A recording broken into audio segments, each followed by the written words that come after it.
প্রধানমন্ত্রী শেখ হাসিনার ভারত সফরে যেসব চুক্তি হয়েছে তাতে বাংলাদেশের স্বার্থ রক্ষা হয়নি, প্রতিবেশী দেশের চাওয়াই পূরণ হয়েছে বলে অভিযোগ করেছে বিএনপি। চুক্তি প্রত্যাখ্যান করে সংবাদ সম্মেলনে দলের মহাসচিব মির্জা ফখরুল ইসলাম আলমগীর বলেন, বিএনপি ভারত বিরোধী নয়, আওয়ামী লীগ সরকারের নতজানু নীতির বিরোধী।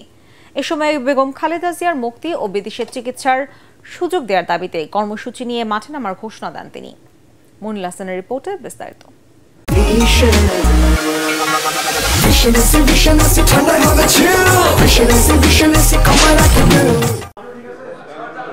দেশের রাজনৈতিক পরিস্থিতি ও দলের করণীয় নিয়ে প্রতি মাসে 2 দফা নিয়মিত বৈঠক করছে বিএনপির সর্বোচ্চ নীতি নির্ধারণী ফোরাম স্থায়ী কমিটি। সবশেষ বৈঠকের সিদ্ধান্ত জানাতে চেয়ারপারসনের গুলশান কার্যালয়ে সংবাদ সম্মেলনে মহাসচিব মির্জা ফখরুল বলেন, হৃদযন্ত্রে পেসমেকার স্থাপনের পর হাসপাতালে চিকিৎসাধীন বেগম খালেদা জিয়ার শারীরিক অবস্থা এখন স্থিতিশীল। তাদের ক্ষমতাকে চিরস্থায়ী করার লক্ষ্যে দেশনেত্রীকে হত্যার উদ্দেশ্যে উন্নত চিকিৎসা থেকে বঞ্চিত করছে। তাকে বাইরে পাঠানোর জন্য সব ব্যবস্থা হয়ে গিয়েছিল। ফাইনালি যখন এটা প্রধানমন্ত্রীর কাছে গেছে, প্রধানমন্ত্রী এটাকে রিজেক্ট করেছেন।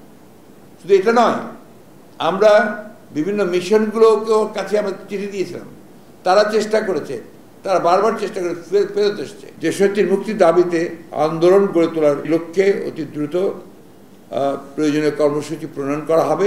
প্রধানমন্ত্রীর ভারত সফর নিয়ে প্রশ্নের জবাবে বিএনপি মহাসচিব বলেন, ভারতকে সব উজাড় করে দিলেও তিস্তার পানি, সীমান্ত হত্যা বন্ধ সহ বাংলাদেশের মানুষের কোনো চাওয়াই পূরণ করতে পারেনি আওয়ামী লীগ সরকার।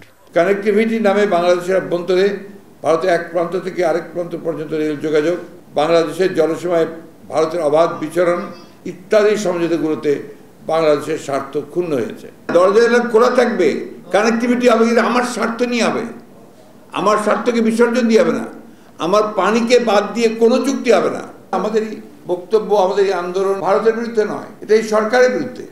সরকার সম্পূর্ণভাবে ব্যর্থ হচ্ছে ভারতকে কনভিন্স করতে বা তার কাছ থেকে দাবিগুলো আদায় করে নিয়ে আসতে। নিত্যপণ্য আর ঔষধের মূল্য বৃদ্ধিতে ক্ষোভ জানিয়ে বিএনপির স্থায়ী কমিটি এজন্য সরকারের দুর্নীতি ও ভ্রান্ত নীতিকে দায়ী করে। মইনুল হাসান, এটিএন বাংলা, ঢাকা।